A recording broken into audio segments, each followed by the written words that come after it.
বুক পেতে দাঁড়াতে হবে। বেদুর মতো হাজার হাজার বছর বাঁচার চাইতে বীরের মতো এক মুহূর্তে বাঁচাকে আমি সার্থক মনে করি।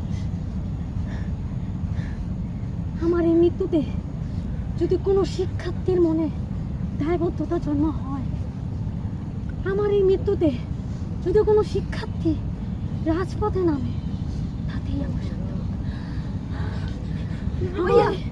আমার এই মৃত্যুতে যদি সব শিক্ষার্থীরা আন্দোলন করে, রাজপথে নামে, তাহলে আমি আমাকে দেখতে পাবো। তাদের মাঝে আমি আমার অনুভব করতে পারবো সাহস। তোর কিচ্ছু হবে না, তোর কিচ্ছু হবে না। তোকে আমরা হাসপাতালে নিয়ে যাবো। চলো।